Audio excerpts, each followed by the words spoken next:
The long wait is finally over as the Barclays Premier League returns this Saturday with the eagerly awaited kickoff of the 2015-2016 season. There are 6 games scheduled on the opening day, with the action getting underway in Manchester.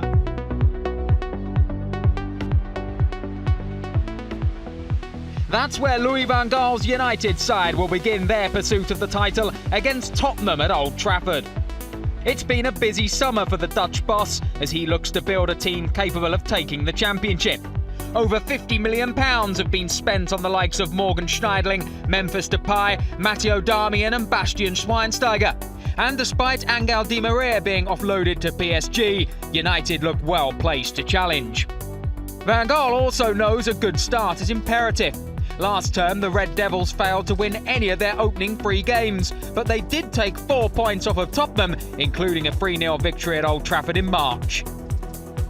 Spurs travel north, having ended last season with back-to-back victories, but having flirted with the top 4, a real challenge never materialised, and manager Mauricio Pochettino will be judged more harshly on his side's performance this term. It's been a relatively quiet summer of transfer activity, with Toby Alderweireld the only major addition. But their best piece of business may be keeping top scorer Harry Kane. The aim again is Champions League football, but they couldn't have asked for a stiffer test on day one. There are 4 games kicking off at 3 p.m, with the standout clash being at the Vitality Stadium, where newly promoted Bournemouth face Aston Villa.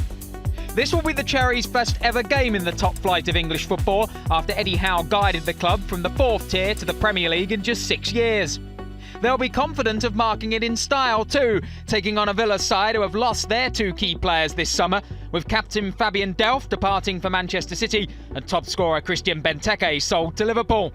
It could be a long campaign for boss Tim Sherwood. The 3 other afternoon matches see Watford make their return to the Premier League with a visit to Everton. Leicester, under new boss Claudio Ranieri, take on Sunderland. And completing the trio of promoted clubs are Norwich, who play host to Crystal Palace.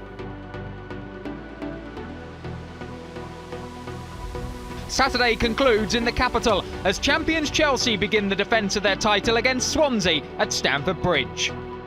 The Blues were head and shoulders above the rest last term and steamrolled their way to the title, losing just 2 games along the way. Their imperious start set the tone with 4 straight wins, including a 4-2 thumping of the Swans. Their squad remains intact and is bolstered further by the addition of Radamel Falcao on loan from Monaco, having spent last season at Manchester United. Jose Mourinho's side lost last weekend's Community Shield against Arsenal, but he knows the real business starts on Saturday. Gary Monk's Swansea defied many experts by having a great season last term. The test of the rookie manager and his team now is whether they can repeat it. The void left by Wilfred Boney's departure last January has been filled by the signing of Andre Ayew, and Monk will be hoping his side can start the campaign in similar fashion to a year ago, when they beat Manchester United at Old Trafford on the opening day.